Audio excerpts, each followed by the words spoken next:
Talking Heads podcast live from Pattaya, Thailand with your host Dave D. Join us weekdays. Check out all the latest updates on talkingheads-podcast.com. And welcome to Pattaya and welcome to Thailand and welcome to the Talking Heads studio again. And as per normal, we've got the men in the studio. Mr. What can we say? Bobby's at the end of the studio again. How are you doing, mate? I'm always at the end. Major Tom. What end am I at? You're at the top end today. Okay. That feels better. We've got Major Tom and the Shaolin monk. What can we say? Darren McGarry, welcome to the studio again. And Thank you, sir. As per normal, we'll be doing a little bit of the visa and updates on what's happening in Thailand. Bits of research. And also we'll be just having a general chinwag as per normal. And I believe you're enjoying yourself here, so that's good. It's great. Great. Love so there it, we mate. go. Is it your weekly release? Get it off your chest, time, yeah. Have you noticed? Yeah. Yeah, we release you once a week and we supply the tissues. You can't be back on it. Love it. Okay, what we got this week? Far away. It's all up in the air, Dave. It's still a mess. You know, the STV visa, you know, that was supposed to be released at the beginning of October. You know, they're still putting the fine points on it. Now they're saying it could be the 1st of November, you know, before it's released. You know, they're making it as difficult as humanly possible with regards to the $100,000 insurance you have to get. Now they're saying that as well as that, maybe you have to get another 400,000 bahts worth of inpatients as well as the out cover for COVID. You've got to do the 72-hour COVID check before. You've got to get the fit for fly check from the embassy. You've got to put yourself on a queuing list. You've got to pay for the visa. You know, you've got to, as soon as you get off the plane, you've got the quarantine to look forward to, which could be anything between 50 to 100,000 baht. And this is up to 3-month holiday that can be extended 3 months each time. They're saying now that chartered flights are doing well. Now, we did a bit of double checking, okay, because I've got a friend of mine that works in Bangkok and he looks after the, shall we say, private jets and stuff. Now, at the moment, between the 1st of November and the end of December, most of the private jets in Bangkok are full. Interesting. So there is money people coming here. And I do believe that they're filling the quotas up, as they said they would for the STVs. I mean, listen, what I'm saying isn't going to make any difference to, I don't think, to tourism as we knew it. You know, you're not going to get the 40 million this time last year, you know. You're going to get some very rich people that are not really probably that interested in what we do. They're more interested in going to Koh Samui, PP Island, these places, you know. Easier access. I mean, the thing is that what I've sort of come up with today, and I wanted just to say this to you while we're on air as well. This is what was on TV today, okay? This is the PM. He said, despite the lockdown having been gradually eased in 6 times, the country's output would not improve unless the country reopens now. Okay, that's what he said on the TV today. Okay, this year's annual GDP is predicted to fall to minus 8 to 10%, Yes. equaling roughly about 1.5 to 1.7 trillion baht loss. In the same TV program, he said, although the government has spent more time preparing to reopen the country to foreign tourists under the special tourist visa STV, Thailand has to open now. So in one sentence, it's saying we're closed, and then at the end of the interview, he's going, we have to open now. Well, what he's doing is copying off what the tourism minister said yesterday. Okay. Right. Okay. So that's word for word. Okay. All right. Okay. What I seen, the tourism minister said, "Look, if we don't open Thailand in this next quarter, the country's gonna collapse. Absolutely. It's gonna fall to shit. Every single business now, it's like a pack of cards. It's just Well, Panasonic has just pulled out. Yeah, correct. Panasonic have now closed. I mean, it's just. It's where's it going to stop? Panasonic, Chevrolet went. Chevrolet massive went. company. You know, Ford are not very happy here at the moment. You know, there's a lot of big companies looking at pulling out. You know, so I mean, the thing is as well. I mean, you know, for the recovery to start, that, you know, whatever way, they must make it easier. I mean, if they make a 72-hour before they fly COVID, inspection, fly over another 72 hours inspection, that's not so bad. Okay, and yes, you have to have insurance. I understand that, but they should leave it at that and make it pretty easy for people to start to come back quick, because that's what Thailand needs. It doesn't need 50 hurdles to jump over to get here, because people will just go, sod it, I'm going somewhere else. Dave, they've got to make it easier. I was in Bangkok Pattaya Hospital on Sunday. Okay, just having one of them checkups, the what they do, 6 monthly checkups, and it was empty. I mean, it was fucking empty.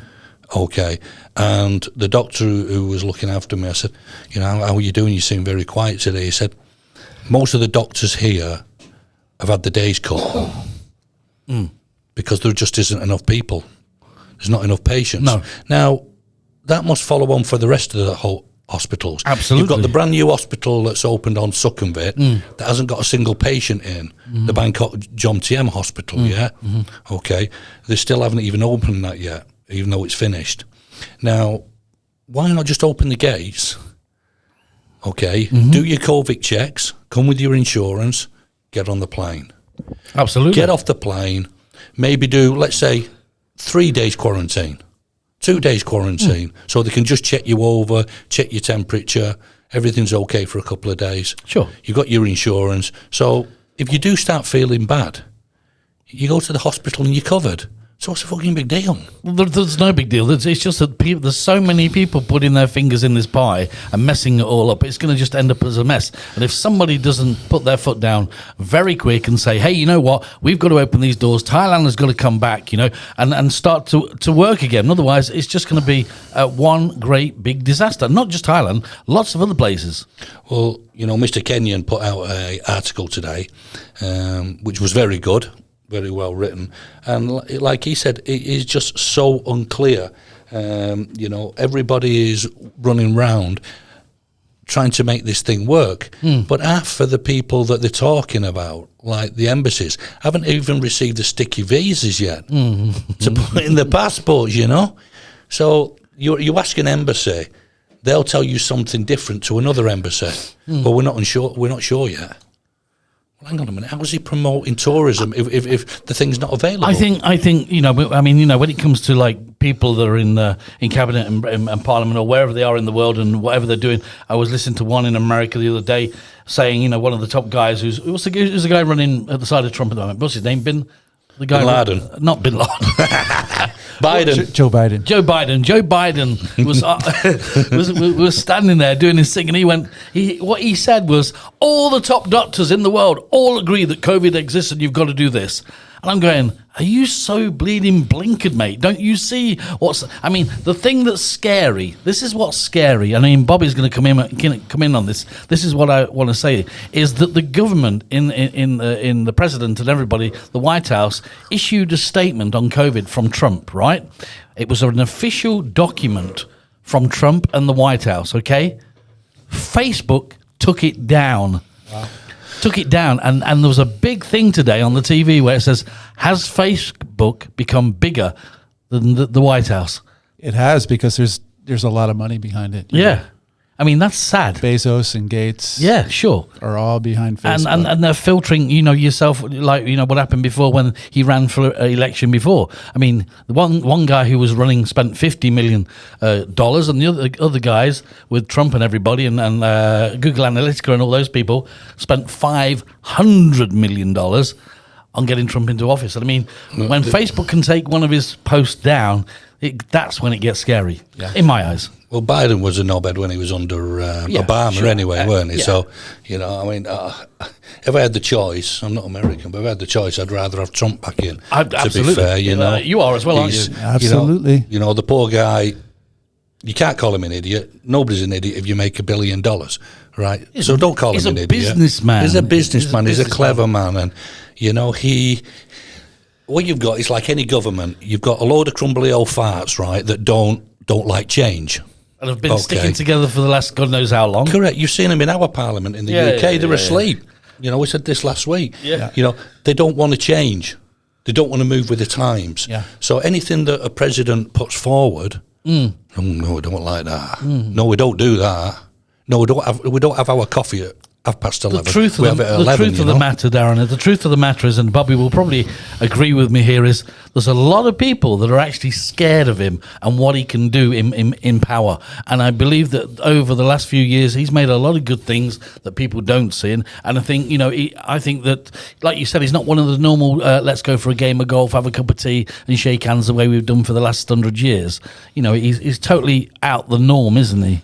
Yeah, it's funny actually because we don't really want to go sideways. No. But I was watching a YouTube article on Dana White, the UFC guy. Yeah, he's mad on gambling. Yep. And he never loses. he wins millions at casinos, and pretty much every casino has banned him, apart from Trump's, because Trump Towers, is where. For years, they've held boxing matches. Yeah, sure. Is it Trump Towers, Bobby? I think it's Trump Towers, where they've held all the boxing matches over the years, the world title fights. Also and in Las Vegas. Yeah. So he's turned around and said, well, I'll tell you what, all our UFC fights, we'll fight there. So did everybody else. Clever move. Clever move. Clever. But we're digressing a little bit. But what we're saying is here, and here and around the world, are people actually connected to everyday real life that are sitting in an office somewhere in Congress, somewhere in Parliament? Are they actually connected to what the real world is doing, do you think? Or are they in their bubble? Everyone's has their intravenous media hit that they're getting from the media that's all distorted and mixed up. So everyone is full of misinformation, including us. Absolutely. But I think all the governments of the world are a slave right now of the WHO. I think the WHO, since they have declared this a world pandemic, I think the WHO has pretty much its tentacles in all the governments of the world, and they have to bow and slave down to the WHO and its decisions about how we're going to go forward with vaccinations, mandatory vaccinations. We haven't even seen anything yet, have we? There's nothing that we've seen. If it wasn't for tourism problems here and letting people in, we wouldn't even know about COVID. No. We're in a country that people don't even talk about it. Yeah. And if they do, it's on for half an hour every night on Thai TV, so nobody watches it. I haven't spoken to any Thai people that have said anything about COVID at all. I wish you guys could read the comments here. We have a listener named Scott Stevenson. Hi, Scott. Do you know Scott? Scott says, guys, quick, it's not an option. Australia is a low-risk country also. So that being said, UK, US, and most of Europe got less hope than us. It's all speculation. And regardless how big or small this virus is, nobody is back until all governments can agree. Absolutely. Which kind of supports the WHO slave thing, Yeah. But the thing is, who's governing who? This is what, it's a chain reaction, isn't it, Bobby? Somebody who's the person, who's the person that's going to say, it's okay now, COVID has gone, everything's all right, everybody around the world can open up now. He with the most toys wins, right? Exactly. Him with the biggest pram. I think it's a table. Yeah. I think, they've got a World Summit table, and I think they sit around it when we don't know, and they talk about it. Right, okay, this is what we're going to do, that's what we're going to do. Because when it first hit, how did every single government know to do the same thing? Do you reckon they have Zoom time, Bobby? They do. It was like that James Bond film. I can't remember which one it was. Was it James Bond or something like that? And all the the world heads were sat together planning on quietly. It's like a secret cult. What we're going to do. This is what we're going to do. We're going to take over the world. And we're going to do this. Oh God! Nobody's giving me a vaccine. And what do you think? What do you think, Bond? Yeah. Hanging from the ceiling. Yeah. They actually played this pandemic scenario out 6 months before it happened at Johns Hopkins University. They had a whole symposium and meeting about a quote-unquote pandemic. They were prophesying it, and it happened. And in 1956, the video that we see, remember? 1956, the video was made, and in the video, the guy said, in 2020, there's going to be a pandemic, there's going to be a virus out there that's going to change the world. That's and that nuts. was made in 1956. That's nuts. There was a book in China as well, weren't there, wrote? That's the Kama Sutra, isn't it? Get off your chicken. And a couple of the paragraphs were all about a pandemic. Yeah. this year, and this was a really old book. You I know? saw that book. You That see was that? pretty Yeah, creepy, man. It's Pretty creepy. Yeah. So what in your? I mean, you've been here years, and you've been doing visas for years, right? What do you think, as a visa person, right, would be the best solution to this? If you were sitting around that table now, and they said to you, "Hey, Darren, no, okay, we're going to leave it in your hands. Okay, it's completely up to you. Whatever you say now, we're going to do." What would you say to make it better? First of all, I'd open the doors. I would give all tourists 60 days on entry with a 30-day extension as an optional extra for 2,000 baht. Okay, After your 90 days, you've got to leave. okay, Okay, to make room for more. okay. People here on retirement visas, I wouldn't change. Leave in the way of what? The country border country? border runs? No, or no, not? I'd get rid of them. Okay, I'd all get right. rid of them, and I'd say, look, you know, if a tourist is a tourist. Okay. You're not supposed to be here on. But we're only stay talking visas. tourists here at the moment, yeah? Correct. Okay. Correct. Anybody who lives here on retirement visas, marriage visas, business visas, I'd keep as the same. I wouldn't change that, because everybody who needs that, I would. So tourists can come up to 60 days and extend for another 30, Yep. 90 days max, and they've got to go. Yeah. Okay. Unless they find a reason to stay. Okay. So if they get married in that 90 days, or they find work and it's legitimate, everything's legitimate, be able to convert the visa to something else, like a volunteer visa or a marriage visa, rather than having to, you know, cross the borders or go to Laos and get some sort and give of all the money sticky away, visa. like we've said before. Correct, you know, and just make it easy, you know. I think that, shall we say, 40 million they said last year, I think that'd be up, I think they'd increase that, to be fair. One thing that I haven't heard, and I mean, we're pretty connected with the news from BK and different things and different sources. One thing we haven't heard is that all these people in the hotels at the moment in Bangkok, yeah, which is quite a lot of them actually, a few, I think there's 2,000 or 3,000 at the moment in different hotels, yeah. None of them, zero cases, nothing, zero. They're just sitting in rooms, having bangers and mash, Are they twiddling their thumbs? twiddling their thumbs, watching all the rubbish news that's on the TV and all the lies that are coming out from the world. But we haven't heard of anybody that's been admitted to a hotel yet that's actually had it.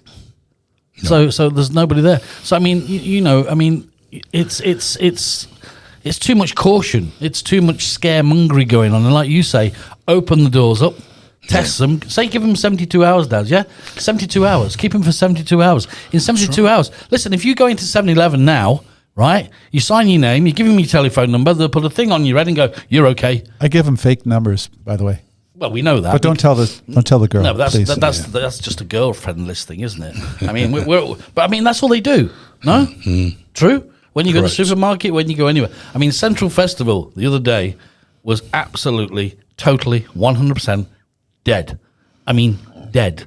And that's so bad, you know. But when you go, if you're coming into the country and they test you and they give you the proper test, you know, there's a proper test for it, give you 72 hours in a room, nurse can check you every whatever hours, whatever they want. If you're clear at the end of that and you've got 0, let them go. Let them go. What gets me with the Thais more than anything is, let's say for argument's sake at the moment, there's, in the whole of Thailand, we've got at the moment 50,000 tourists, foreigners. Okay. Okay, either working here, living here, doing the thing. Who's testing the 67 million Thais who haven't got COVID? That's what I want to know. Exactly. You know, Thailand's supposed to have contained COVID, but who knows? They don't. They're not testing. They don't. They haven't. I mean, up north they haven't tested anybody. And mate, I've spoke to people who, in the north, and if they've got symptoms or they've got a cold, they don't go to the doctors, and They I'll tell you don't why. do that. Because they're scared. Yeah, they don't do that. No, listen, they're frightened, mate, because they don't want to do this quarantine thing, and they don't want to have to pay for it. So they'd rather go and get a couple of Lemsips, get in bed, and hopefully come out the other end. And probably 9 times out of 10 Come out the other end. and cure themselves. That's correct. Or as if they say in Thailand, COVID-19, if you've got it, take some tiffy. But somebody told me, I don't think it were you guys the other day, that said if you've had dengue fever Twice. before, Twice. you're immune to it. Yeah, that's You're what I was immune to told. this is what they said. You're immune to the COVID. Now, obviously, I think a lot of people who live in the north may have had, Dengue. but they don't realise they've had it. They've had the symptoms, but maybe not as bad as what we get them, because obviously the genetics are different, aren't they? Yeah, they call it bone crusher fever. That's right. I've had it twice. Yeah. You don't want that. And you're still here. I'm still here, yeah. Jesus, not putting you down, lad, is it? I know, mate. Yeah. 2 strokes, 2 dengues, and I'm still here. 2 strokes is anyone's. 2 strokes, 2 dengues, and another strike, and you're out. Yeah, and that's it. You're gone. What about this one? Of course. Okay. So are we finished with that visa? Is that where you want to see it? Well, okay. What about insurance and money? Listen, mate. 67 million people, no testing. They win an award for being the best country for containing. Okay. Now, there's nothing else going for them at the moment. So they're not going to want to lose that. Hence the reason why they're being so tight. Okay. The worst thing in the world that ever happened was Thailand winning that award. Because that's going to make them very, very standoffish. They're not going to want to they're not going to want egg on the face and say, right, okay, we've just won that award, but now we've got 350,000 people have got COVID. You're right. This is not. I never thought of it that way, but you're totally right. It's a face thing, know. Now, I do agree. People coming in with insurance, but the annoying part is that it was only a couple of months ago that the Thai said that everybody who come through the airport would have to pay 300 baht to the airport when they come in to cover insurance. That's been going up and down for years, hasn't it, in different figures. But they stopped it, didn't they? Yeah. They stopped that because they added it into the tax. 1,000 baht at one time. Yeah, they added it into the tax, and now all of a sudden everybody's got to come in with these huge policies, and they've specified TLC, whoever they are, as the insurance provider. It's a pop group, isn't it, TLC? No, it was, yeah. So anyway, okay, come in, let tourists come in. 90 days, not 30 like it used to be. Let them spend the money. What about insurance, though? Come with some insurance, okay? Health insurance, mandatory. That covers you for hospitals, yeah? For COVID, even if it's just for COVID for now. And COVID, COVID in Thailand, to get cover for COVID in Thailand is not expensive. It's a few thousand baht. So I did it with Krung Thai Bank, and it was 750 baht for, and if you die, they get a million. So 750 baht, you can do it with a bank here, but yet they want you to come spend 10,000 baht over there. 10,000 baht over there. That makes sense. No, well, it does to them. It does to them. So I think insurance, would be good. A couple of days quarantine for now, see how it goes, and then after a month, just readdress it. Darren, can you talk about this new rumor that it's going to be cut from 14 days to 7 days? Is that a rumor or is that just fact? a rumor? Just a rumor? We've heard it from BK, but it hasn't been confirmed. No, they're waiting to see what the Chinese come up with, if they start spreading anything when they come. Because one of the rules as well for the tourist visas, we know that you can't get one if you come from a COVID ravaged country. Like, China's not been ravaged, has it? No. So let them in fucking first. Well, it actually hasn't really been ravaged, technically. I mean, I'll tell you what, they get fucking ravaged if I was over there, mate. Right. They caused some shit, aren't they? Oh, it's nuts. The United States is really coming out and blaming China. Well, all I can say from China is well planned. Yeah, that's all that is. But that's just a plan of action. That is. Well, they've come out of it on top, and they'll come out of it even more so. But I mean, it's all right. Okay. Do you remember when the tariff problem was? When they had the tariffs with the Chinese? Yeah, sure. Well, the Prime Minister turned around to Trump and said, "Listen, you've got the firepower, but we're going to ruin your economy without firing a bullet." Hello. Absolutely true. There you go. Hello. What happened later? Wow. Yeah, he did sort of put it in motion, didn't he? This was something did, yeah. But I would myself, I just hope before Christmas they think about this last quarter and think, right, okay, let's just go for it. They have to. Let's do it, Proportion in Thailand, 58 deaths so far, yeah? Okay. How many of those were Thai? But most of them, was it? Do you know that, Bobby? 58 deaths in Thailand. How many of those were Thai? I'm not sure. Can you check that for us? Because can. I was told a figure, so I just want to let's see what that is first, yeah? And then we check that That's out. a good question. Just take a sip of coffee. We'll just have a quick, okay? Talking Heads podcast live from Pattaya, Thailand with your host Dave D. Join us weekdays. Check out all the latest updates on talkingheads-podcast.com. Welcome back to the studio. If you just joined us in the studio, Bobby Vars and of course Darren McGarry from what can we say, Key Visa. And today, of course, we're talking about visas and the lockdown of the country at the moment. What can we say? A couple of questions here for you, okay? Okay. If that's okay, far away. Marriage in Thailand. What is the right way to get married in Thailand, and what is the process? There isn't. Okay. Don't do it. Okay. Okay. Prenup. That was from Mr. JJJ at the Bangkok Parliament. So is there a right way and a wrong way, or I got married down on Sukhumvit Road. If you remember down there, Yeah. where you go in and you do your thing and you pay it all and you get your certificates and that. But I was told, Changed a lot. yeah, but I was told after that's not recognised in a European country unless you get it translated to English as well. Is that correct? Yeah, you've got to get it translated, but it is recognised all over the world. Okay, good. It's a legal and binding marriage if you get married here, yeah? Right.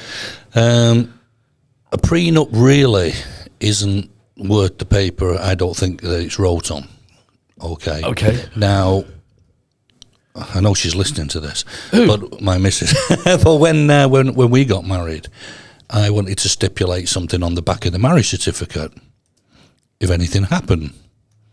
And when we went to the AMPA to sign the papers, the head chief there turned around and said, "How dare you? You come here to get married. What are you thinking about divorce for?" And I went, "Oh shit!" I said, "Right, okay, I've got it. Yeah," which is true, really. It And is. quite a lot of people do that. Don't try and put any certain specifications on the back of a divorce. You can with children.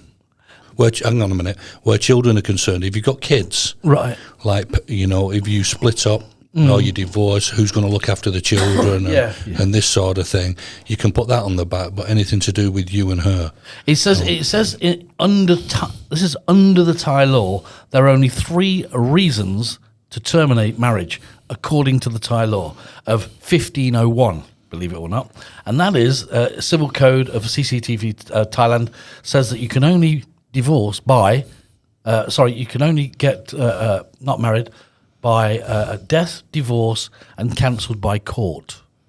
The only three ways under Thai law, the only 3 ways to terminate a marriage are death, divorce, and cancelled by court. Do you know what the cancelled by court would be? Would it be the children thing, you think, or? I think it would be, cancelled by court is, let's say for argument's sake, you get married, Yeah. you go back to the UK and you don't come Then back. you don't come back, okay, yeah. So she has to go to the court, prove that you've had no contact for 2 years. Then they'll just divorce you straight away without you knowing. Okay. Okay. Interesting. Yeah, that happens a lot. And divorce, it says here, this is just questions. I mean, one guy sends, I don't know why, he's probably thinking about this, but he also said that the divorce the right way is what we've just said, isn't it? Yes. So there we go. We've answered both these questions. One of the things that we've had a question and some people, I'm trying to go through the questions that are on here because quite a few actually. Chonburi are doing a study at the moment for letting the monorail come to Pattaya. Okay, at the moment it's the last day was yesterday. It's just been signed off, and they're saying this is going to be really good for Pattaya, and it should go through. This is the monorail around Pattaya. This is not the railway system from Bangkok to Pattaya. Have you heard anything on this? I mean, it's just something that's come up. So if you've not, Yeah, I mean, let's put it this way. I know a certain gentleman whose company has already done a quote for the job. okay, So it's already gone out to tender. yeah, sure, Okay. Now, what gets on my proverbials is, as we said last week, we won't keep going on about it, but monorails and new harbours and billions and billions about. I tell you what, we've just dug Beach Road up. So what we're going to do is we're going to make it wider and we're going to dig it up again. Every fucking road in Pattaya is dug up, mate. I mean, How many times have they resurfaced Cowtalo? if you go up Cowtalo to the top, which you have near the Sainsbury's market, supermarket, there's holes, mate, 3 foot deep there, and because it's been raining. Yeah. It's terrible, you know, and it doesn't matter. Pattaya Thai's closed off for a year, you know. I mean, how many times do you have to resurface a road? They did Cowtalo once, and we were sitting in the cafe watching them do it, and they'd put the concrete was down, and they put the bitumen down, and the way they put it down is just just not even spreading it. They were just, and my friend at the side of me said the first big lump of rain that comes here is going to wash that road down the road, and do you know what happened? The first big lump of rain that came washed literally the road down the road. Big holes in it, yeah. It was just, what about this one then? This one should interest you, Bobby, and of course yourself. The new top cop in Thailand says that all the drinking and driving checkpoints nationally are as basically there will be no more. Okay, so all the checkpoints are now going to be put to one side. There's not going to be any roadside drinking checkpoints until the transparency of the tests can be ensured. The top cop says there must be a roadside test that allows them to take you to the hospital to get a proper test and be accurate. If you can't do that, you can't fine them, you can't suspend them, you must let them go on their way. Wow. Well, if it happens in the UK or America, That's the first here. thing they do, is take you to the police station before they charge you and do another test. They do a pee test and a blood test, Correct. but they don't here. No. They do the old grey whistle test, don't they? Well, they're hoping that you're really pissed and just pay it. Well, they do, but this is true. This has just been confirmed that he's basically said there's going to be no more drink driving checkpoints. And if there is the checkpoints that they do put out, which will be on the main roads, they can do a breathalyzer test there, but they can't do anything to you about it. They must take you to a hospital and they must get you checked proper to get an accurate reading to find you or suspend you. Go through the system properly. Absolutely. Yeah. Which I totally agree with. But they're still pulling people over, I think, for yaba checks. But they'll always pull people over for drugs, always, because you've got drug runners. Yeah. Simple as that. And at the moment, of course, they're trying to do what they can. I mean, you know, there's quite a few funny stories, of course, that are coming out there. You know, where one woman, you know, brought, you know, I don't know what it was, 400 or 500 kilos of marijuana. You know, she wanted for medicinal purposes. That's Bobby's girlfriend. Hey, man. But no, I'll tell you what. I mean, another good thing I heard, which, you know, if it comes true, is great, was the new big army chief. You know, who's just taken over and has expressed to the public and said there will be no more coups. Yeah, I've seen that. Yeah, Thailand will never see another coup. As far as he's concerned,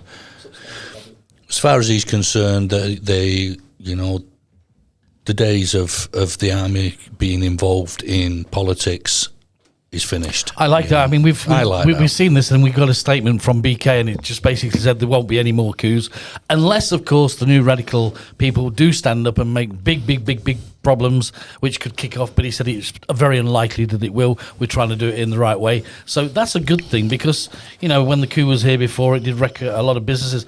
I think now that in the present situation now, Thailand has got to be positive, and they've got to put to one side what they think.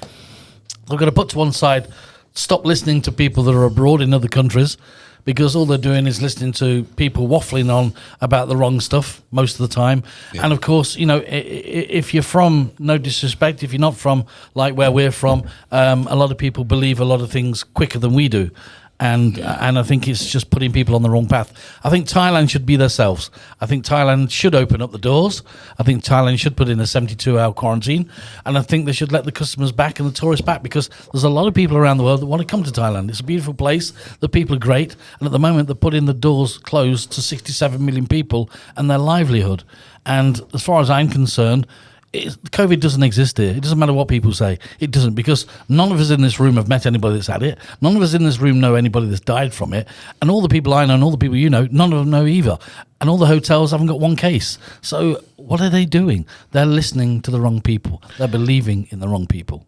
Again, it comes down to confusion, doesn't it? Absolutely. You know, you're right what you're saying. You know, if we had a crystal ball, I think if we could see 3 months from now, I think we'd be having a completely different conversation, to be fair. But 3 months before COVID, we were having a different conversation. Nobody's seen this coming. Well, when I like I said, when I got out of bed on New Year's Day, who saw this coming? Exactly. You know, it's just scary, mate. It's scary. How fast the world changed, you know? Yeah, I don't think that. I mean, I watched. What was scary? I watched. I don't know if you've seen it. David Attenborough, Our Planet. Have you seen that, Bobby? It's amazing. I watched it the other day. Yeah, 1956. Yeah, 1956. There was 2.7. Let me get this right. 1956. There was 2.7 billion people on the planet. There was 62% greenery forests in the world. Okay, now today there's 7.2 billion. Okay, on the planet, and 31% of the greenage left. And he did a presentation that he thinks by the end of 2000 was it 2100? Was that right? 2001, yeah? Yeah. Yeah, he said basically we could go into extinction. He says the biggest threat on this earth is us. Of course. He says, but just the good thing what he did on the program is just by changing a couple of little things that we do daily. Yeah, he said it's just amazing how quick stuff can rejuvenate. I mean, they cut all the rainforest down to do the oil trees, don't they? Mm-hmm. And he said just by using the wasteland that's already been cut down and put trees there, he says that just changes another lifespan. I mean, it's but don't forget in 1956, you know, they were still recovering from 2 world wars, you know, which killed millions of people. So probably on average, you know, take that into consideration. I wouldn't probably say we're not that far off, but. Well, he says 2008 there could be 11 billion people on this planet. Yeah, thank the Chinese, mate. Yeah, you know, they've got most of them. But the scary thing today is this, right? If you wind it back to 1950, say, right, this wouldn't have happened in 1950. What's happening now in the same way? People would have heard about things, but it wouldn't have spread as fast. It wouldn't be as scary, you know. But today, with the social media and all the little land devices we've got and all these things, it's very easy to start a rumour. And that's what this was. It's modern technology in it, you know, but this is why this is to the big boys and the 1%ers. This is why 5G is so important. Because the world's got to, as far as they're concerned, we can't go backwards, Dave. We've got to go forwards. And people who have their own stories about this, you know, do believe that the 5G generation has got a lot to do with it. We had Leila on, didn't we, the other day? Layla, sorry, the other day.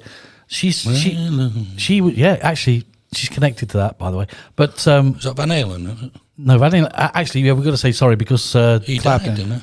He's just died. Van Halen, and also Johnny Cash has just died, hasn't he? Has he? No, not Johnny Cash. Johnny Cash. Oh, Johnny Cash. Johnny Cash has just died, Cash. and Van Halen. Nash, yeah. Johnny Nash. Yeah. Layla was in there the other day. She worked on an airline for 25 years. Okay, flying for 25 years on an airline. She got breast cancer. Mm-hmm. Okay, she wasn't allowed until after she left the airline, years after, to say that it was caused by the airline from the radiation that's in the sky from flying. She wasn't allowed to say that. She signed a disclaimer. From the radars and... Yeah. So 5G wasn't around then. 5G's around now, and it's just one of the things that's in the air. And it's going to be like, you know, no disrespect, and I don't want to start scaremongering or anything, but soon it's going to be like sitting in a microwave. I agree. And what was the name of the flu? Spanish flu. Spanish flu. They blame that on the radar systems that that were used in the Second World War, don't they? They didn't know that. blame that on the testing of radars, which was going on years and years before. Wow. You know, so from the First World War to the Second World War, there was testing. And that's what they reckon started it and spread it. Over to you, boss. You got some more things done. You've come in well prepared today. I have come well prepared. I must admit. Yes. We're pretty impressed on that one, aren't we? Look at us. We've got bits of paper today. Yeah. I want to talk about a couple of things that I've seen last week with regards to a business visa. Mm-hmm. Okay. Now, obviously, there's a lot of people losing their jobs at the moment, due to COVID and no customers here. Mainly a lot of teachers, Thailand say, we need another 20,000 English teachers. Yeah, well, who's going to pay them? That's what you've got to ask yourself. Yeah. Okay. So don't plan on coming here as a teacher until the COVID scenario is sorted. Absolutely. Now, if you've got a business visa, the visa doesn't belong to you. Okay. The visa belongs to the company. Yep. Okay? As we've said before. Yep. Now, plenty of people now are being conned into the easiest way for their employers to get rid of them is saying, look, you keep your visa. Mm-hmm. You go. You keep your visa, and I won't, and that'll give you time. Mm-hmm. But that visa doesn't belong to you. Mm-hmm. It belongs to the company. Absolutely. Okay. So if you, let's say, for argument's sake, finish work in February, and your visa runs to November, and you run that visa through like a marriage visa, and you're not working, first of all, it's against the law. Mm-hmm. Secondly, you can't use it for any other company, because it's attached to a company, and you're on overstay. Because the proper way of doing it is when you leave a company, you were supposed to go to the labour office. If the HR department won't go, then you go yourself. Okay, here in Chonburi, like we have here, you take your work permit, and they'll give you an A4 sheet of paper to show that you've given it back. Okay. With that A4 piece of paper and a copy of your full set of your work permit and your passport, you can then actually go to the immigration. They will cancel your business visa there and then, and they will give you alternative. Let's say you want to change to a retirement visa, they will give you 7 days to change it. You don't have to go out of the country, though, do you? No. To change it from B visa to whatever visa, no? No. Okay. But what happens, what we've been seeing is, these people who fall on hard times, like most of the teachers are under 50. We know that, Filipinos and stuff like that. And their employers are saying, well, you keep your visa, we're okay with that, we'll just keep your work permit. Mm-hmm. They come into us and we're saying, well, when did you finish? Well, 6 months ago. Mm-hmm. You're on overstay. No, it can't be, I've got a visa. You can't really get away with it because the immigration will check to see if the tax has been paid. Well, the B visa on your work permit is your passport from that company for that company for you. Correct. That's it. Immigration will check to see if your tax has been paid. And if you've not paid your tax for the last 3 months to 6 months, they'll know that the visa's has been stopped and you don't work there anymore. Actually, check it online. They'll find you deep in shit. So we found that as well. Now, the old days, you could just leave the country and not speak and then come back. But now you can't come back. And this is the problem, this is the problem that people are facing. So if what you're saying is, if they've been at a company and the company's said, okay, we can't pay you anymore, but go away, you can keep your B visa, you'll be okay.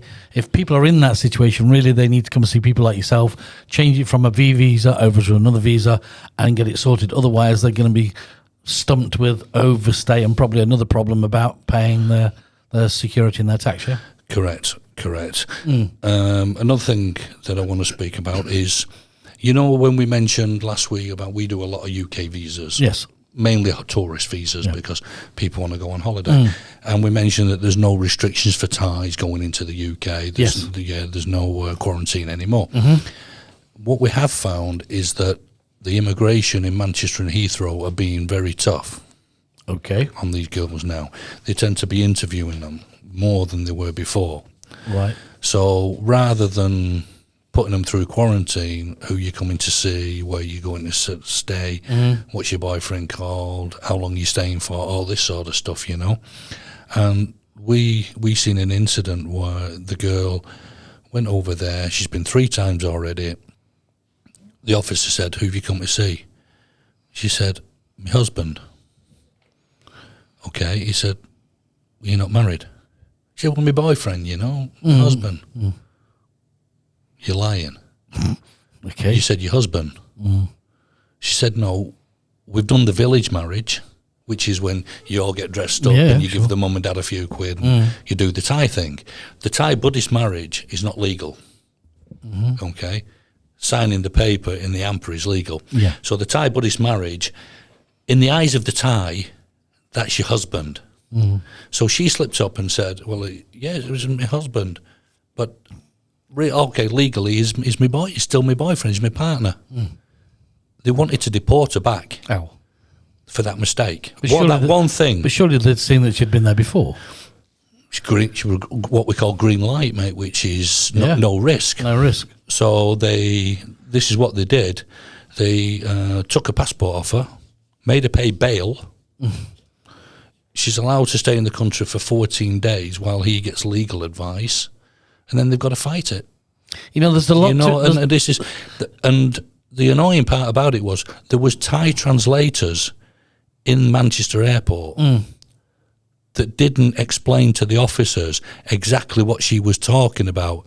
I.e., yes, the marriage in thing. Thailand we do call it a husband in the eyes of the Thai, but that's not a reason to.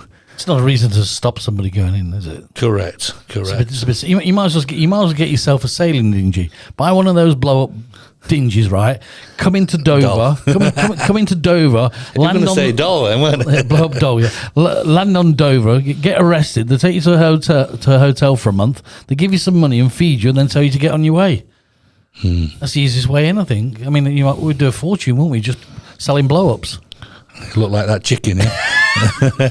But no, it's true. So the reason I'm saying it is because I want the guys who doing visas with other people or doing it themselves. If your girlfriend's coming over on her own, which is likely now because the guy can't normally would come here, pick her up and take her back. Sure. She's flying on her own. If it's the first time or second time, make sure she's worded up. Make sure she knows everything. She does her homework. Yeah. Where she's staying, telephone number, when did you meet, this sort of stuff, because they've got it all on computer. What we can see, what Bangkok can see, or India now, it's New Delhi, they can see in the UK. So I think, like you say, they have to do their homework. They have to make sure they know everything about each other 100%. Because, of course, when they go over to the UK or anywhere like that, and when they slip up on questions, it just makes it look or sound as though they've only just met, and he's getting her over here for another reason. So you're absolutely correct in, and just by the slip up of one word. I had a friend who went to Australia. He travelled all the way from the UK. His family was in Australia. He travelled with his family to Australia. He got to Australia. They let his kids in. They let his wife in, and they didn't let him in. Correct. And the reason was he missed one tick of a box. Yeah. And she says, you haven't ticked this. You should do it. And he says, okay, give it me. I'll do it now. She says, no, you have to go back to your country, fill it out all again. That's the box you tick, and then you can come back and be with your wife and your kids. And he had to do that. Wow. And I thought that was very, very heavy for what he... And I felt very sorry for him. Eventually, he did it. I think it's a slip of the toe. You can be right in the shit, can't you? The slip of anything you can put in the shit. But all in all, listen, this is a serious thing, what I'm saying now. And it's only started recently. Well, as soon as the quarantine was lifted, they seem to have gone very, very tough, like they used to be the immigration. Now, Bangkok used to be, because they're the last line of defence. This is what they call them. Guess what colour he was? Anyway, won't say any more about that. But, people say, well, we don't need a visa agent to do our visa application because we know everything, yeah? Now, I brought some evidence here, Okay. You know, most guys in the old days, they like to use Western Union, yeah? They did. Okay. And when you ask for evidence between the boyfriend and the girlfriend, they normally bring MoneyGrams in, yeah? Yeah, they do. Okay. Now, okay, this is why you use us, because these were brought into us not long ago, yeah? Mm-hmm. And you see the Thai's name, don't say it. Mm-hmm. And you see the sender. Okay. Which is two different guys. Yes. Now, if they were presented to the embassy, she's not going to get a visa. No. So if she was left on her own to do the application, which is probably the case now because he can't get here, using an agent is more important, because you present stuff like this. Yeah, there's totally, it's like you said, 2 or 3 people there. I mean, it just shows what you're doing, doesn't it? And she's not, which means that the applicant hasn't even checked through the paperwork before. No. Now, this scenario with the Western Union, I've had that when the guy's been sat in front of me in the office before. I've had him sat there, she's been sat there, they give me the paperwork, they give me Western Union, I'm looking through and I'm thinking, hang on, there's 3 names here. He said, everything okay? I said, magic. What can you do? What can you do? What can you say? If you can't get involved in the relationship side of it. No. You know, but you do have to check the paper with a fine tooth comb. But if you're going to be presenting something like that, you're on a no win situation straight off, aren't you? Correct. And like I said, because most guys can't get here to help her with the presentation of it, you know, she'll do it herself and think it's a piece of cake, because Thais have got this tunnel vision, right? Julie has just got a visa, okay? So Andrea automatically thinks, well, Julie's no better than me, so I'll get one.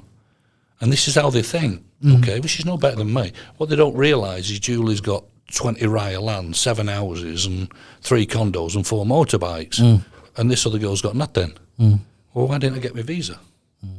You know, so there's a lot to it. There's a lot to be explained. There's a lot of assessing done. We assess clients first. What do they have to give? What do they have to? You say getting the girl over from Thailand is easier at the moment. What does the guy at the other end have to show to sort of to back her up from his end? The main items are, number one, a copy of his passport to show that he's been to Thailand a few times to maybe visit it. And he's not done it over the internet, of course. Correct.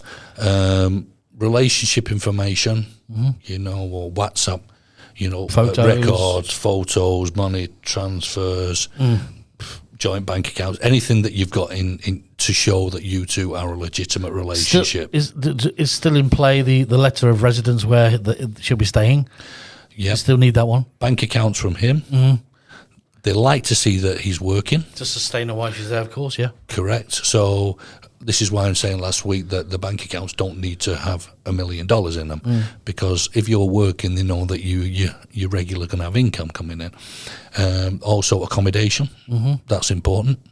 They need to know where she's staying, but she needs to know where she's staying as well. So just because you know doesn't mean to say she can remember 41 Oxford Street, Wrexham, or something like that. You know. Yeah. So these are the things she needs to be. Well, they're trying to wean out they're trying to wean out the 1 week marriages, aren't they? The 1 week relationships. That's what they're trying to get rid of. Yeah. I'm in a dilemma though. But Dave, that's all finished, mate. Has it? It's so, you know, the old days queuing up outside the embassy, like when you did it. Yeah. You know, going in with your girlfriend and she has the interview and she don't get the visa, so you go in and give them a bollocking and then they reassess it. Yeah. All them days are finished. It's a faceless wonder. You know, you put the application into Bangkok, it disappears to New Delhi. You've not got a clue who's looking at it, how many people work there, how big the embassy is. You don't know what the decision's going to be. You can't contact anybody. You know, you look on the website, they haven't even got a phone number. So it's all, you just can't complain to anybody. So you've got to get it right. A bit like Facebook then, isn't it? Really, yeah. Yeah, in a way. My dilemma is this, right? If you're a guy and you've got the 2 girls, the girl that's got the 6 houses, 7 condos, 15 cars and all that, or you've got the girl who's got nothing, who would you go for? The one with a good heart. And the tits. Ooh la la. I'm trying to work out, who do you go for? The one that's got everything, yeah, because she's probably wants more, or the one that's got nothing, who wants more anyway? So you're in a bit of a dilemma there, aren't you? All comes down to the G-string, David. It does, doesn't it? All comes down to the. It does. Leopard skin All colour. comes down to the. All comes down to the merchandise. It does. Been a good one today, yes? Enjoyed it? Have we done already? No, now we can carry on. We can do whatever you want to do. Why you got? Yeah. Have you got more? Mate, yeah, I was going to talk about the Can I retirement visa. Can I take a sip of coffee then? Is that okay? Yeah, help Great. yourself. I love it. Let's take a sip of coffee. Talking Heads podcast live from Pattaya, Thailand, with your host Dave D. Join us weekdays. Check out all the latest updates on talkingheads-podcast.com. I'm pretty silly on it, really. When I say things like, have you got more? That was a stupid question, wasn't it, Bobby? Hey, wasn't that a stupid question? We got him in the studio. You're at the end of there, and I go, have we got any more? Darren always has a lot He's more. got loads more, hasn't he? Hey, it's all right. More rabbit than water shit down. Yeah, It was the leopard G-string that threw me off, but never mind. You're talking about what? Retirement visas, yes? Yeah, talking about retirement visas now. The proper way to do it. Okay, because guys... Interesting. Yeah, it is, because most guys don't do it the proper way. They'll use an agent and go for plan B or C, which obviously I won't talk about on air, but I can talk about the proper way to do it if you want to come over and you want to live here. Okay. So let's say, for argument's sake, in the future, you're thinking, right, I'm going to retire next year. I'm going to come to Thailand and I want to retire. I want to stay there. Okay. You can come here up to now on, let's say, a tourist visa in the future. If you have a Thai bank account, you can deposit 800,000 baht in a Thai bank. Okay. Now, if you're working off the money on a loan without any income, the money has to be in the bank 3 months before you apply. In And Thailand. Then it has to stay in there 3 months after. Okay. Then for the rest of the year, it can't drop below 400,000. And then you have to top it back up to 8 again? And then you top it up back up to 8 3 months before, if you want to spend it. Some guys who are fairly well off will just put it in a savings account and leave it there. Leave it there and it's there for when they need it. Yeah. Okay, but with that scenario, please remember that if you've got 800,000 baht sat in a bank, they want to know what you're living off. So any guys who, I tell them at the Expat Club, if you've got that sort of money in the bank and you're just going to show that, then the officer could presume that maybe you've got a business here and you're living off that and putting the money in your pocket and working without a work permit. So if you go to the ATM machine and you get money that way from overseas, keep your ATM receipts. Or if you have another account and you use that, you know, when you get your money sent over transfer wise, just keep hold of some of the documents just to show them. Pension payments. Yeah, stuff like that. Yeah, because obviously it might be a different bank than you keep the 800,000 in. Yeah. Okay. But basically, you just keep proof where the other money's coming from. Yes. Correct. Okay. So if it's your first visa, it's always good to start with that one. Okay. And the main reason is if you're working off income, so you can do it with 800,000 in the bank, or if you don't want to put a large sum of money, you can work off income, which is 65,000 baht a month or more. So they'll accept that one, yeah? They'll accept that. But what you have to show is the money going in a Thai bank every month. So let me get this right. So you don't have to put the 800 grand in the bank. No. You have to make sure that you're earning 65 grand or more a month. Thai Yes. baht, yes. 65,000 baht a month. You've got to make sure that you're earning 65,000 Thai baht a month, and you've got to make sure that 65,000 is going into a Thai account. Correct. Correct, okay. Okay. So what they want to see is 12 months Statements. statements from your Thai bank. You highlight your payments going in. They want to see 12 months from the source, which may be your American, British bank, okay? Highlight where the money's coming from. If you can get them, maybe you transfer wise slips, because a lot of people use that now for every month, 12 months, yeah? Okay. And also they want to see the money's derived from, because now on a retirement visa, you can't use rental income. It can only be a pensionable income. Interesting. Okay, hence why people go to agents. So you have to show them where the money's coming from. So what about this scenario then, that I'm retired here, I've got 14 condos, for example, and I'm renting them out, and the money's coming from them. That's fine. No, because you haven't got a work permit. Okay.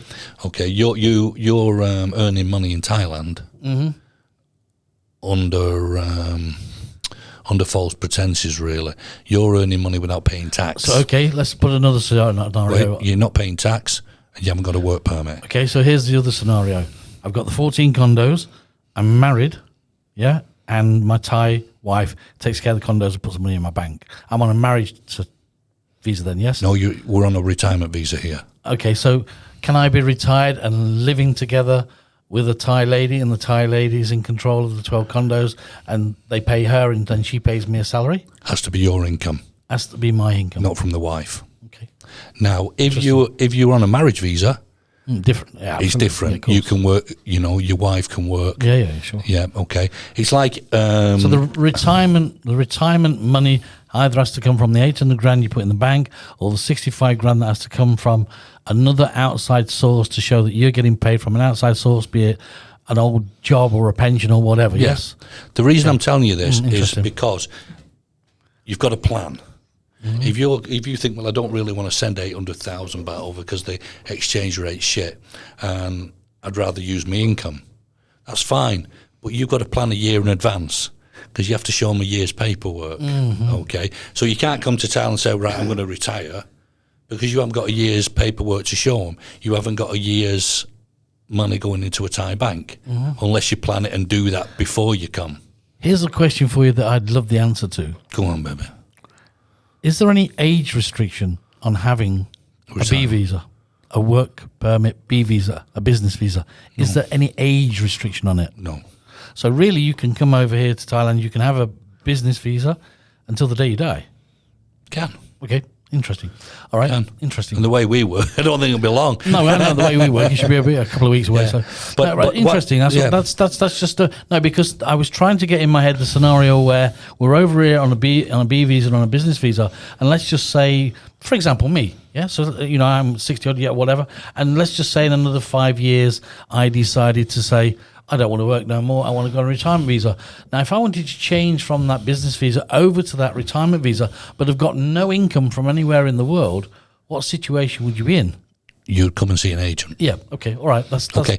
Listen, interesting. Agents. Let me tell you, agents are here not for the people that know how to do it. They're here to help. Or the people that are loaded. They're here to help. We're here to help the people that are not, or don't want to, or want to play golf and don't want to queue up, or haven't got the financial side to do it, So we're here to help the people that are struggling. Yeah, and many times, in fact, yesterday was one time I was sitting with some people yesterday, and we were talking about the same kind of thing, actually. And he says, what do you do? And I say, well, I use an agent for different things. He says, why do you use an agent? You've been here so long. I says, yeah, but it costs you a little bit more. Yes, we know that, because they work for you to do your job. But why don't you do it yourself? I says, because there's a lot involved and I haven't got the time. And if I do something wrong, it's double time, and my time's money, whatever, at the end of the day. So it works out more expensive in the long run. You might as well give it to somebody that does it every day, and that's it. Why would you go into a 5-star kitchen and cook your own food when there's a chef in there that does it every day? And he said, well, yeah, now you've said it like that. I said, well, yeah, but that's what you should do. Yeah, but I want to save money. I said, well, did you save money? No, because she did it wrong. I said, well, then you've answered the question yourself. I mean, the guys that come in my office on a daily basis have been here years, most of them. And they make mistakes because they, no disrespect, some of them, a lot of the older people, they might not be computer savvy. They don't keep up with the rules. They go down to immigration expecting the paperwork to be right and get smacked right across the face. It's not right. We tried the app yesterday as well. We couldn't get in. About 6 or 7 times. Yeah. We cannot get in the app. So what I'm saying is, if you're going to come here to live, plan it. Yeah. Don't just come here with your suitcase and your, and your suntan lotion and think, right, I'm going to live here, because it can be difficult. If you're going to come here and you're going to stick 800,000 baht in the bank, you've got to make sure you've got a visa that's going to cover the 3 months before. If you don't want to use an agent, you've got to do everything 100%. Okay, is what I'm saying.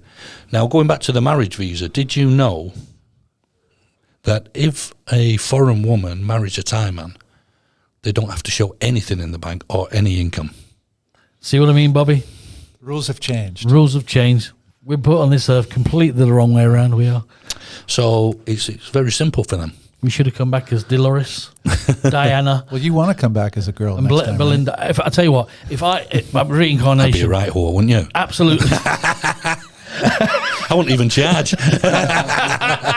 I'm telling you, we spoke about this the other day. I said, to tell you what, Bobby, if I ever come back to this earth in reincarnation, that my missus and everybody, I said, if I ever come back here, I'm going to come back as a woman. And if I come back as a woman, I'm going Watch to out. rape. I'll tell you, those ATMs are going to be going so fast. People will be saying to me, do you take American Express? And I'm going to be going, you can go as fast as you want, darling. Yeah. Well, the visa industry's changed a lot. Yeah, it has. When I started 15, 16 years ago, there was nobody played with the internet. There was no phones. There was nothing.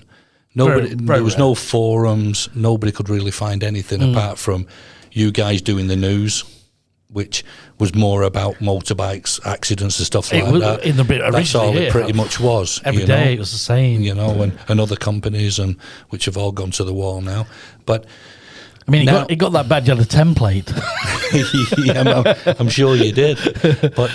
But so when you're choosing an agent, you've got to think about, hang on a minute, am I going to use them because they're a little bit cheaper, but I don't know them, or am I going to use somebody who's been here a long time and he's got the contacts and and I'm going to sleep at night. And that's why we've been here so long. Well, I can tell you, I can tell you from experience, just to stop you there, I can tell you that I sent somebody to you, somebody with knowledge, okay? And I said, go and see him and see what you think, okay? And he went to see you, and after he'd been to see you, you did everything for him. And I said, how was he? He said, he was a little bit more expensive, yes, but I tell you what, he knows his stuff. I will go to him every single time. Now that counts. That's if it's $1,000 or $2 more, it doesn't matter. Going to somebody like you that's got who's got experience, okay, and you've been here a long time, instead of the man down the road that you might save a couple of grand and get it wrong. Yeah. And he was. This is a guy that's been around. He knew what he was talking about, And he said, "I'm staying with that guy forever now. He just knows his stuff." So that's a big plus for you, mate. For 16 years, and commission from me and Bobby. Absolutely. For 16 years, we've never. Darren's the man. We never charged a consultation fee. Yeah. Which I find amazing. By the way, we've never ever turned anybody away. If somebody comes in for free information, the door's always open. I mean, you don't get that. You just don't get it. Dave, people come and sit in front of me and they ask me, they'll come, I'm busy, and they'll put a pad open with like 20 questions, and I have to sit there and answer them and be very polite and say, okay, I'll give him his answers. I think in the last 10 years, I've been offered 2 or 3 times, that's all. Do I owe you anything? The rest of them just say, thank you, get up and go. And this is what you're up against as well, but sometimes helping out does get you a good But you also get the people that listen to you, go away, don't say thank you, they go away and try it themselves and go to somebody else, then come back with their tails between their legs and come and see you, and you have to sort it out, and you think in your head, I told you so. With visas to the UK, we have it loads of times. I bet you do. We'll have a guy and his girlfriend coming in, before COVID, and they'd sit down in front of us and they'd say, okay, I want to take her, this is how it normally goes, I want to take her to the UK. And I'm thinking, I want to take her to fucking Big C, never mind the UK. Anyway, she's sat there, belly hanging out and looking short skirt on, and I'm thinking, Jesus Christ. Got some of them hairy knickers on as well, of course. And he says... You started it. He says, how much do you charge? And I tell him, and he says, it's a bit expensive. And I said, well, this is what we do for you, and we pay this and we pay that, and everything's combined. And, if you don't get the visa, then the mass majority of the fee you don't pay. And that's it. I'm a straight guy. I don't steal money. I never have. I'm not. I don't believe in it. And next thing, 4 weeks later, his girlfriend will come in with a refusal, where he's been to some other company. Yeah, sure. Yes, we'll do it for 10,000 baht or whatever, 15,000. And they do it. She gets refused. and sometimes you can't do anything with it. You're looking at it and you think, You've done all this and now you've buggered yourself. yeah, they've lied about this. The embassy have copped them. Yep. No, I'm sorry. She's got a 327A, which means next time you apply, you'll probably get banned for 10 years. So then we don't take them on. I don't think one of the things is, Darren, which I don't think people understand is the severity of what they're doing. You know, it's very easy to say, I want to take her back to the UK, I want to take her back to wherever. It's very easy to say that and go to somebody else and make a mess of it. But as soon as they make a mess of it, you know, they don't see the severity of A, trying to unravel the mess, and B, probably not being able to unravel the mess. So it's a bit of a pig in a poke, isn't it, that one? Some of the things that's happened to us over the years, when we've got visas for people, and when it comes down to paying, you know, you've got this girl. I mean, we had a client. We got her the visa. We have a set price. We've had it for the last 6 years. She comes in to pay, and my boyfriend wants to talk to you. Okay. Hello? Yep. The visa started 2 weeks later than I thought it would. Right, okay, well, it's not our fault, it's up to them. I mean, he's just got a visa now in the middle of a pandemic for his girlfriend to go to the UK. Well, I think you should give me a discount. Why? You know, well, you knocked me 5,000 baht off. It's not our fault. We don't make these decisions. Yeah. So, anyway, we didn't give him a discount because we wasn't wrong. Why should you? Not an hour later, he's on our Facebook giving us a right going over. Keyboard warriors. And Google, whatever it's called, you know, rankings, whatever it's called. Google where they give you a bad write-up. But I'm thinking, why? We haven't done anything wrong. Yeah, and this is what you face, you know. And again, it's a lot of it's the 2 week millionaires.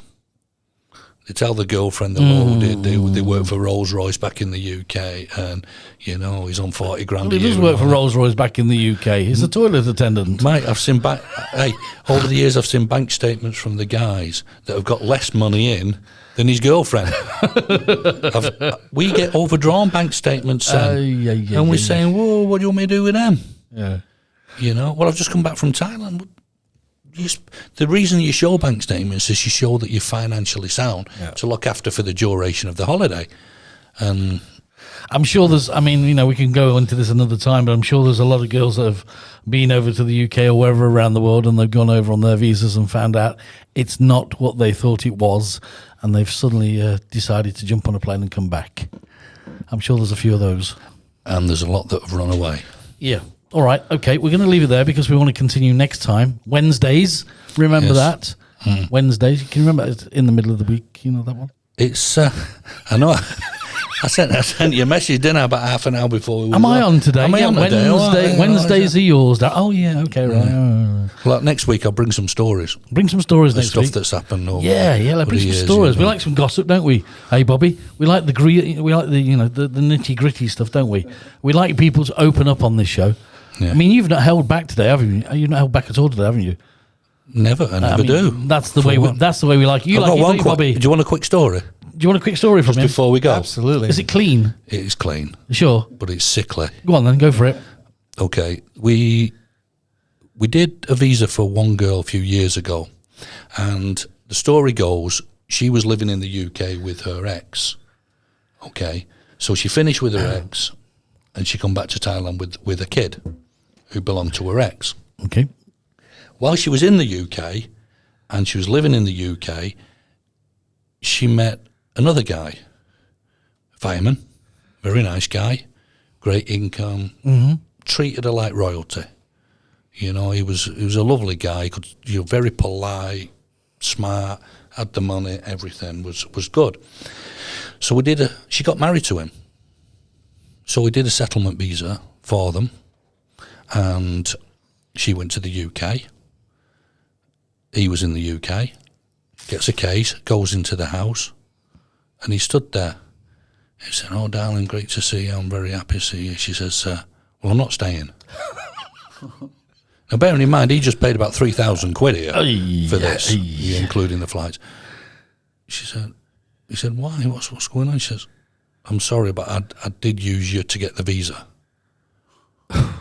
I'm going back to my ex. Because the ex wasn't in a financial position To do the visa. Okay, this is true. When they rang the home office, they said, because it's a matrimonial dispute, your visa's for 3 years, 2 years, 9 months. We can't get involved. And she probably knows that anyway. And after the 2 years, 9 months, either she goes back to Thailand or they'll do something while she's over While she's there. over there, yeah. But I've never forgot that story, and I've always thought, I wonder how that guy felt. Well, I know That day, I know exactly the same as you've just spoken about, who a friend of ours had the same done to him. Exactly what's just happened now. Exactly. Might be the same Exactly. people. Well, no, the Norwegian, but exactly the same thing as you've just said. That's pretty mean. It's pretty mean. Very, very mean. Yeah. But it was better than, when he said it was sickly, it was better than I thought that was, I thought he was going to go down that route, where he normally goes down here, that borough hole. It was pretty, that was a pretty clean one, that was. Yeah. But one of the best stories. Here we go. is, That's it. We've had it now. We've opened the door up. No, quickly. Go on, go for it. When I first started, I had an office like I hardly had anything in it. One of them when you first start, and you've got a really smart uniform on and you really give a shit, And a desk, a table, and a computer. Complete, really clean, no paperwork on it. And this Norwegian guy come in, and he was under 50, and there wasn't really many visas available for him. So I said to him, why don't you get the investment visa? Now, the criteria for that was putting 3 million baht in a Thai bank. Mm-hmm. Once you put 3 million baht in, you can have a year's visa, but you can't touch the money. Mm-hmm. Now, that's gone, and it's gone up, and nobody uses it really anymore. Mm-hmm. So he says, 3 million baht? I said, yeah. He said, I'll go away and think about it.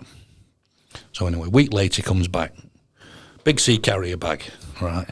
Wow. Dumps 3 million baht on my desk. Whoa. I said, This guy's serious. yeah. I said, what's that?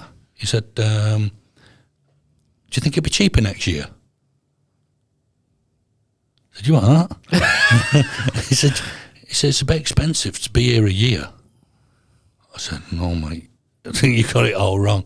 Obviously, there was a language problem. Yeah? There was. I said, that 3 million is supposed to be in the bank. Yeah, I get where he's coming from. Yeah. Because, I said, whatever you do, don't take that immigration. Yeah, don't take an immigration. And it was true. So he wanted to pay you 3 million baht for the year. He thought that was the going rate. Wow. Yeah, I know. Yeah, that was. Take it down immigration. He would have gone. Yeah, next year we'll do it for 2.8.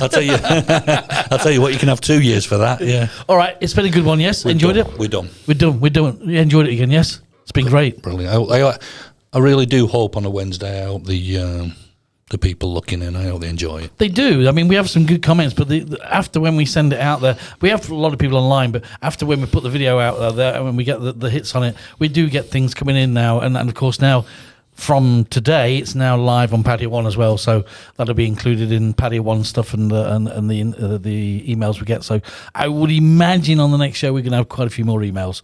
Well, good luck to you because it's a great show. Good. All right, thanks a lot, and we enjoy you being there. I mean, thank you. Where else in the world can you get visas and G-strings all in the same show? Hey, thanks a lot. Talking Heads podcast live from Pattaya, Thailand, with your host Dave D. Join us weekdays. Check out all the latest updates on talkingheads-podcast.com.